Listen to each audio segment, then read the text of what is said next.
Welcome to Bloomberg Markets Asia. I'm Paul Allen. I'm joined by Avril Hong in Singapore as we look at the market impact from the US presidential debate.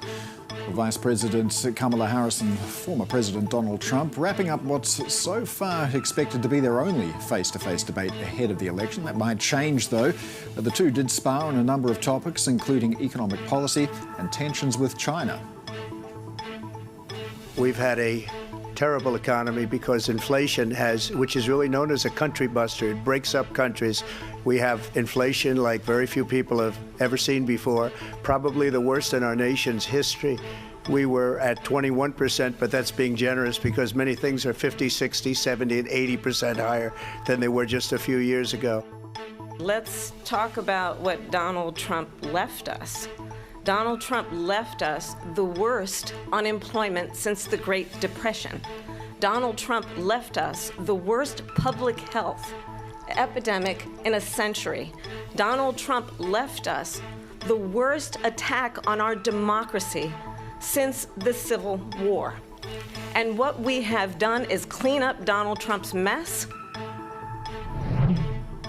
Well, still lots of reaction rolling in after the conclusion of that debate, but perhaps the most important came a few minutes afterwards. Taylor Swift, in an Instagram post, Avril, endorsing Kamala Harris for president. Quite a lengthy post it was. She says the voters should be making up their own minds, but she has done her research. She has fears over AI, but the short takeaway is that Taylor Swift endorses Kamala Harris for president in an Instagram post. So as we look at how markets have been reacting, fairly muted so far. How have risk assets been behaving, Avril?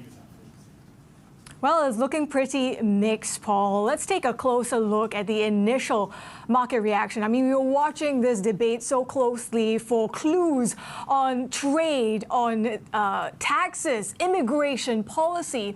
And when the early stages of the debate were underway, we actually saw, in terms of financial markets, S&P 500 futures slid, the Bloomberg dollar index came down as well, and even the cryptocurrency, Bitcoin, we saw those declines there. Remember, Trump is seen as a bit of an advocate for the crypto industry. And if you take a look at the predicted betting odds, they are actually favoring Kamala Harris. Let's take a closer look as well in what we're seeing in the Chinese currency. Of course, both candidates very fiercely attacked China. We actually saw the yuan offshore managing to clock some gains as the debate progressed. Now, this maybe gives us clues in terms of the market's prediction of whether we're going to see a higher odd of these Trump tariffs. And of course, this is a currency as well that has been weakening for the past 3 sessions. The Bloomberg dollar index looking softer. And against that backdrop, we're also seeing the yen gaining ground today. I also wanted to take you through what we're seeing in terms of Asia stocks, because as I mentioned a short while ago, it is looking pretty mixed, but the gauge for the region managed to clock gains. And we're actually seeing in the infotech sector a bit of a bid that is being caught there. And this is after both candidates voiced their support for the U.S. tech industry. We even heard from Kamala Harris saying that they need to win the AI race. Energy stocks among those that are underperforming. This is, of course, tracking what we're seeing in Brent prices still sitting below the $70 a barrel handle. This is, of course, against the backdrop of what we're seeing in terms of demand concerns. All right, thanks, Avril. Let's dig into some of the key highlights from that debate now. Bring in Bloomberg's David Gura, who's in the spin room in Philadelphia. And David, just a few minutes ago, as we mentioned, we did have that Instagram post from Taylor Swift endorsing Kamala Harris. She says she's a steady-handed, gifted leader. I believe we can accomplish more in the country if we're led by calm and not chaos. So I imagine we'll have more of these sorts of endorsements for one side or the other flowing through in the next little while. What's the key takeaways here? What's being said in the spin room? Yeah, we're hearing from the Democrats with whom I've spoken are very happy with how this debate unfolded. There was some focus on policy from the Vice President, particularly on economic policy at both the beginning and the end of the debate. They're happy with how Vice President Harris comported herself during the course of the debate. When you look at Republicans, we spoke with Michael Wadley, who's the head of the Republican National Committee. He also happy with how this unfolded, saying that he had a good defense. Former President Trump had a good defense in response to Vice President Kamala Harris's statements over and over again that the country's ready to look forward, not back. So as you can see behind me, the spin room is quite vital, but you bring up that endorsement by Taylor Swift. She's the surrogate, of course. I think most people are keen to have heard from tonight, even though she's not, in fact, in the room tonight. But by and large, I think people think that from both sides, this was a successful debate for both of these candidates. What about your sense of the extent in which it's managed to convince some undecided voters, David? This is such a key question here, and you look at the electorate in this country, most people have their minds made up. We're talking about maybe tens of thousands of voters who have not yet, and that's not to say that these candidates aren't focusing on them, but it's an electorate that is now pretty calcified in their views. And so what we're going to see coming out of this debate are these two candidates going to great efforts to reach those voters in swing states across this country. So Vice President Harris in the coming days is going to go to North Carolina, then she'll come back to Pennsylvania where we are tonight. This is a crucial state when you look at how a candidate might win the Electoral College. Former President Trump is going to go to Nevada and to Arizona. He's going to go out west to those other hard-fought states to see if he can sway voters there. So both of these candidates want to pick up the momentum that they got here tonight, carry that forward, and keep up this appeal to those voters. But again, it is such a small sliver of the population. It's incredibly difficult to say how much they've reached them. And it just emphasizing the fact, as we've seen in recent polling here, this election will be decided on a razor's edge. It's an incredibly close race. And I think safe to say neither candidate is taking anything for granted at this point. We'll see how those polls change here in the coming days.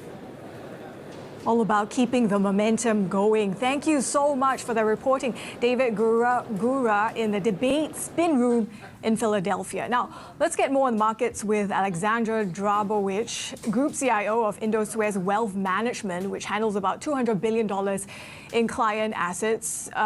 You heard there from David saying that actually both candidates did quite well. What is your sense of whether one came out above the other?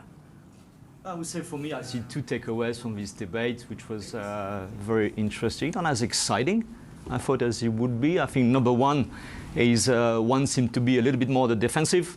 The other one was smiling a lot more. So I guess it's a very different debate from the one that we saw with Mr. Biden a few months away.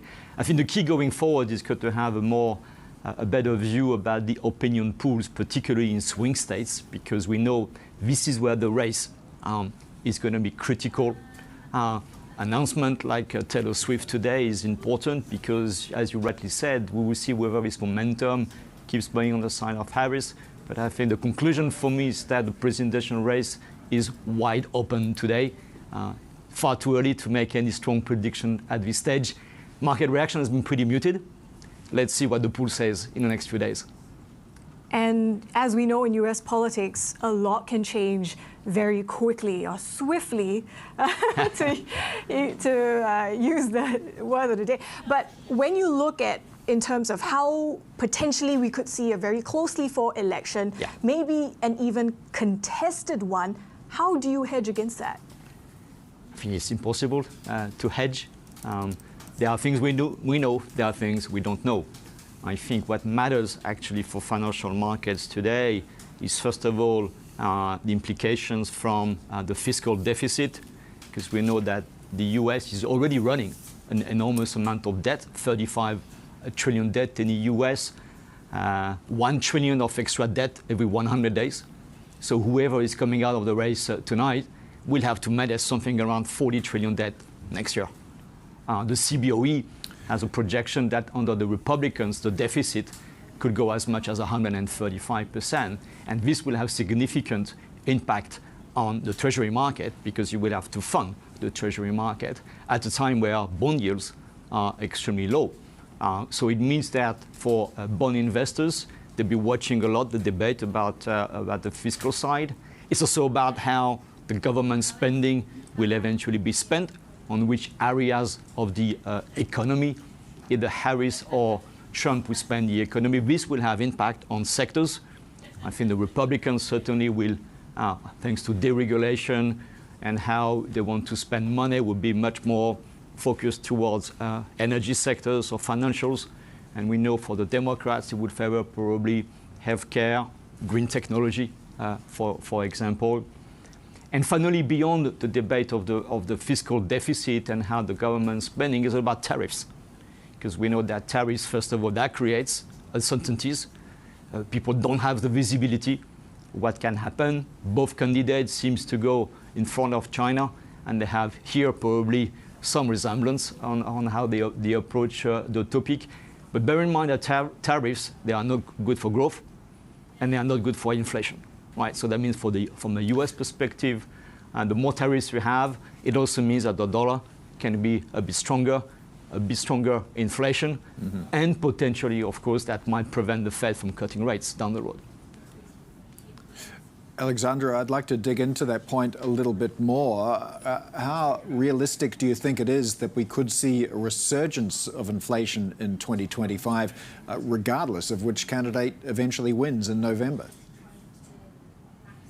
Look, to be fair, our scenario at Industrials has been really on the disinflation camp for the past year. I'm not worried at this stage to see a spike of inflation. We will have the CPI numbers tomorrow, where we are expected to hit 2.6% on headline inflation. So this is a big win compared to where we were 2 years ago on inflation. I don't think that will prevent the Federal Reserve from cutting interest rates. We are looking ourselves at a 25 basis point cut for the Fed at this next meeting. There is a possibility that they do 50. And going back to your question for 2025, we have inflation heading towards 2%. Energy prices have fallen significantly, and it was the case again overnight. We need, of course, to see what will be the outcome of the election. But at this stage, disinflation continues, and it should not be. I don't think we will see a significant increase of inflation again in 2025. To your point, recession seems to be the primary concern for markets. And is that why we're seeing in the US Treasuries, particularly on the long end, they're not quite worried about some of the risks that you flagged, such as the budget deficit? Yes, absolutely. And we have to admit that since the employment figures that we got late July that led the market to worry about a possible recession, the focus has totally shifted away from inflation onto employment. Now, we have ourselves a soft landing scenario. We are not in a bear camp. We are not calling for a recession. The US economy, the US consumer continues to be very resilient. It's cooling. It's not getting cold.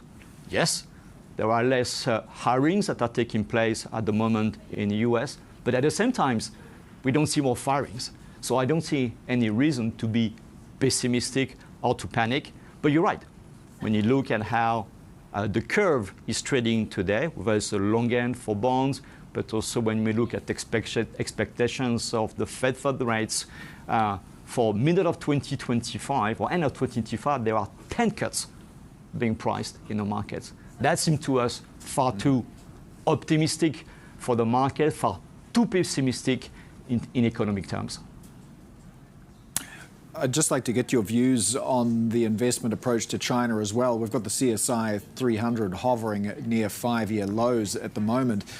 Did you hear anything tonight that would make you at all optimistic about China, or is the trend line for Chinese assets just down from here, absent impressive intervention from policymakers there?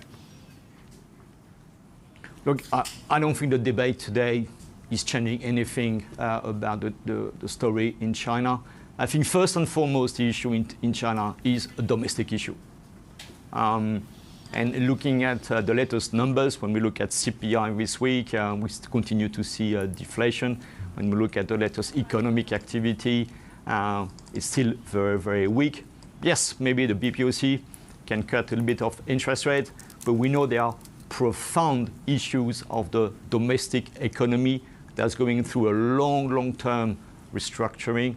And I can tell you, us, Industrials, ourselves as a private bank, international investors continue to be extremely shy at looking at the Chinese market. Yes, it's cheap. There are good reasons. And at the end of the day, it's about opportunities. Where do you see the most opportunities? There are a lot in Asia. I'm always amazed when I come in Asia to see the great amount of energy. I was in Hong Kong for the past couple of days, and I can tell you the mood continues to be really, really muted.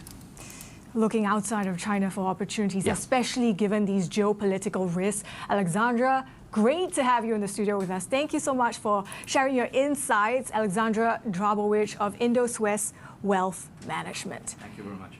Still ahead on Bloomberg Markets Asia, CLSA's Vikash Kumar Jain joins us in Hong Kong to unpack the outlook for Indian markets. This is Bloomberg.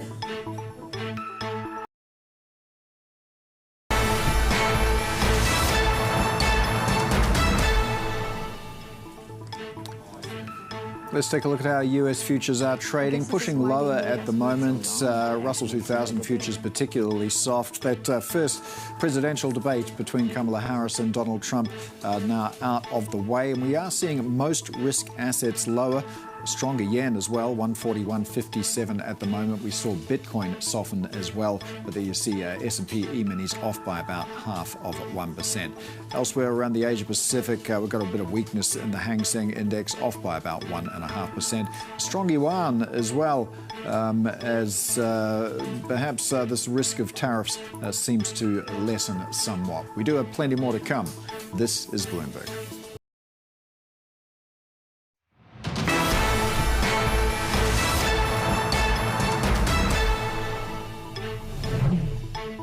You want to talk about his deal with China? What he ended up doing is, under Donald Trump's presidency, he ended up selling American chips to China to help them improve and modernize their military, basically sold us out, when a policy about China should be in making sure the United States of America wins the competition for the 21st century. First of all, they bought their chips from Taiwan. We hardly make chips anymore because of philosophies like they have and policies like they have. I don't say her because she has no policy. Everything that she believed 3 years ago and 4 years ago is out the window. She's going to my philosophy now. In fact, I was going to send her a MAGA hat. Some of the highlights there from the US presidential debate between Kamala Harris and Donald Trump finished a little bit over 30 minutes ago. Let's take a look at China markets as they head to lunch. Weakness again for the CSI 300, just 3 points above those 5-year lows. The key figure there, 3179. So we just closed a little bit higher yesterday on the CSI 300, but weaker again today. But the yuan did strengthen a little against the greenback, 711.55 at the moment. But seeing a bit of weakness in the Shanghai Composite as well, off by about 1%. Take a look at EV stocks also, because you heard both candidates there sparring about China policy. President Trump, former president, defending his recent vow to increase trade duties, including blanket tariffs of 10 to 20%, maybe additional tariffs of up to 100% on China. Harris, meanwhile, accusing Trump of selling us out on China, and that policy should focus on winning the competitions on the 21st century. But we're seeing Chinese EV stocks performing pretty well, bucking the broader trend on the mainland. Well, let's bring in our China correspondent, Min Min Lo, for more analysis on the presidential debate. So, Min Min, as I mentioned, they're both candidates trading barbs on China. What were the key takeaways here? Yeah, well, being tough on China is really a bipartisan issue here. So you heard Harris really doubling down on attacking Trump for being weak on China. She said that Trump has widened the trade deficit. He has invited a trade war. He has sold the U.S. out to China. And she also attacked him personally for cozying up to world leaders that she refers to as being dictators and strongmen, people like President Xi, President Putin, Kim Jong-un, saying that Trump is someone who is vulnerable to manipulation by favors and flattery. And meanwhile, she said that the priority, if she were to become president, is really to protect American interests. And we have seen in the last few weeks, the U.S. really doubling down on these intense negotiations with allies to try to tighten those curbs on exports of advanced semiconductor equipment to China. Recently, the U.S. legislators passed another bill to sanction or to blacklist 5 Chinese biotech firms as well. And meanwhile, you have have former President Trump defending his tariffs that he imposed when he was president on $300 billion worth of Chinese goods, saying that they are so effective that the Biden administration kept them in place. He said it has brought billions of dollars of revenue to the U.S. and denied that it is causing inflation. But of course, we have heard from economists who did some modeling on what a 60% tariffs on Chinese goods would do for the economy. And some economists are saying that yes, it would shave off maybe 2% of China's GDP growth, but it could also be a lose-lose for both U.S. and China, and hiking up prices of goods for ordinary people in the U.S. as well. Min Min, as you say, China is that one thing that both sides can agree on. It's also this target for protecting the U.S. manufacturing and automotive sector. Yeah, you heard the candidates. They're also trading accusations at each other, saying they're losing American jobs to foreign competitors. And Trump in particular is saying that Harris is allowing Chinese companies to set up factories just across the border at Mexico, which will then allow these factories to export goods to North America via that free trade agreement between Mexico, U.S. and Canada. Have listened to what President Trump had said. They're building these massive plants, and they think they're going to sell their cars into the United States because of these people. What they have given to China is unbelievable. But we're not going to let that. We'll put tariffs on those cars so they can't come into our country. So Trump has differed in his policy from the Biden administration. He actually said before that he would welcome Chinese companies to set up plants in the U.S. To create American jobs for American people, and otherwise he would actually double those tariffs that Biden has imposed on Chinese electric vehicles from 100% to 200%. We know companies like BYD, for instance, as a Chinese electric vehicle manufacturer, they were scouting for a place in Mexico to open up a plant, but they have put that on hold for now as they wait for the outcome of the election. Well, meanwhile, you have the Biden administration that's being very targeted about preventing Chinese vehicles access into the U.S. market. They have prevented even firms that has just more than 25% ownership that is linked to Chinese state-owned entities from benefiting from from tax credits, for instance. So quite differing stance when it comes to how they would deal with the influx of Chinese electric vehicles onto the global market. Min Min, thank you so much. Bloomberg's China correspondent, Min Min Lo. Now let's take a look at how markets in Japan are faring as we're back from the lunch break and the indices are slipping deeper into negative territory, extending those declines 1% off now on both the Nikkei and the Topix. And this is against the backdrop of what we're seeing on the currency. Look at where the yen is sitting against the greenback, and it's climbed about 0.75% just this session alone to the strongest level against the dollar since the start of this year. We have seen the yen catching a bit of a safe haven bid, demand there, but also some comments from a BOJ board member. Now let's bring in Bloomberg MLive strategist Mark Cranfield for a chat. Mark, I want to talk to you about what we're seeing in Japan, but as we have been discussing during the break, it's not just about the debate. There is a lot of focus there, though. What is your takeaway from that first and foremost, and what does this mean for financial markets? It's a bit of a combination of things going on there. So what traders are looking for in terms of how the debate played out is the betting markets. They're the first read. It's a quick snapshot of how people may feel about the outcome from the debate. And there was a clear move in favor of Kamala Harris as the debate came to an end. So at the beginning of the debate, the odds were very close to each other. By the end of the debate, she had a few points lead. Now, that is only a snapshot. It may change as the day progresses. But what it tells traders is that there's slightly less chance from a Donald Trump presidency, and he was seen as being more favorable towards the US dollar. So what we're seeing is a dollar slipping, particularly against the Japanese yen and against the Chinese currency, but against others as well. But that's not the whole story. As you rightly say, there was also some relatively hawkish comments from the Bank of Japan. Nothing particularly new, but it was a reminder that they're still on the tightening path. They still see room to raise interest rates again. That's obviously positive for the yen. It was also sitting near a big level where people may use that as a stop loss point. It went through that, and we're now at the lowest levels since the start of the year. That all came together at the same time. And that's also reflected in the euro and some of the other currencies as well. So it's a combination of the debate and some of the Bank of Japan comments.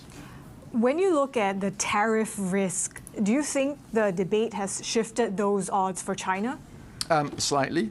But it's very interesting, the fixing this morning from the PBOC was as though they don't think that the risk of increased tariffs is that great. The way they set the fixing today for the dollar yuan actually was slightly below what traders are estimating, but more importantly, even lower than the dollar against the offshore yuan. Now, typically, that's a good benchmark for how the PBOC is reading the market, and they set it about 200 pips below, which is pretty aggressive. If you think there was a risk that there's going to be much more tariffs in the near term, they probably wouldn't have done that. Now, the central bank in China will probably still moderate gains in the yuan. They're particularly watching the Japanese yen. You can see that currency pair has been moving in favor of the Japanese yen, and they probably will allow it to continue so the yuan lags its Japanese peer. But overall, the dollar is a bit softer. Most currencies are benefiting, and that isn't likely to change in the near term.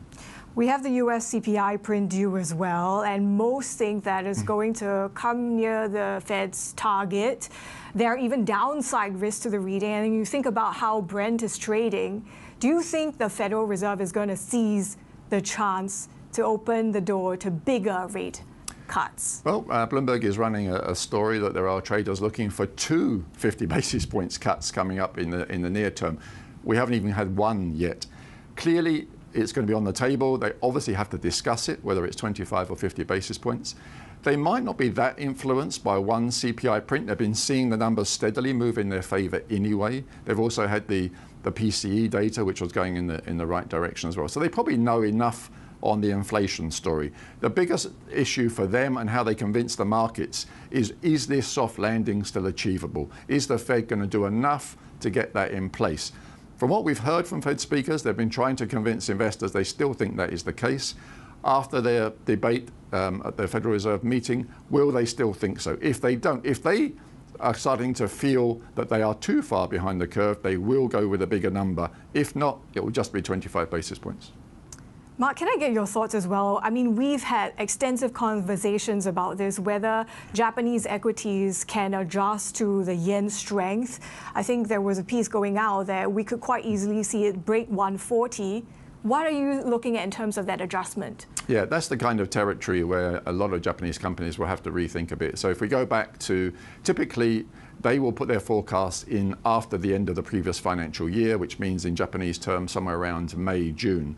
Now, a lot of the companies that if you look at the average range, they were probably thinking that dollar yen will be somewhere between 140, 145. That was a kind of, we're now getting to the bottom end of that.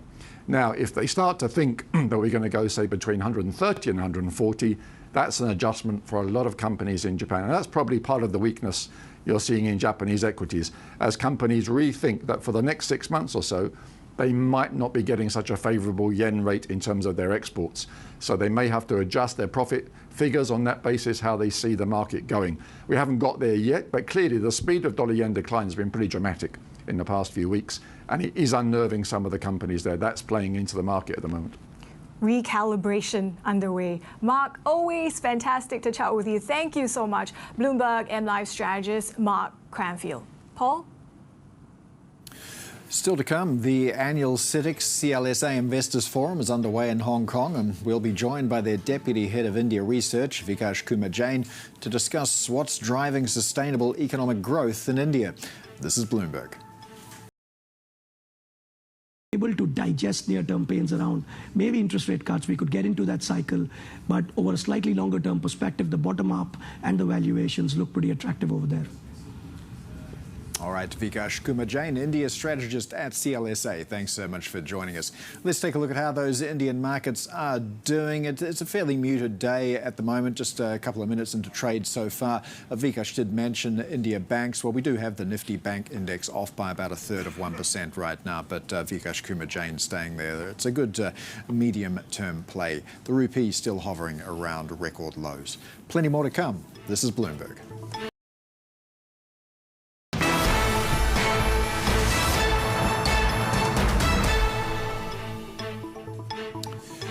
Well, that's it. The debate's out of the way. Avril, Kamala Harris and Donald Trump wrapping up their remarks about an hour ago. And we were keeping an eye on how risk assets were performing the whole way through. Bitcoin, the one to move the most. There we go, slipping. It's off about 1.5%, 1.4% during and after that debate. So another thing that made it move, of course, was that last-minute endorsement we got. Well, about 10 minutes after the two candidates stopped speaking, a very big endorsement from Taylor Swift, really stealing the thunder there, and perhaps unsurprisingly, Taylor Swift coming down on the side of Kamala Harris, Avril.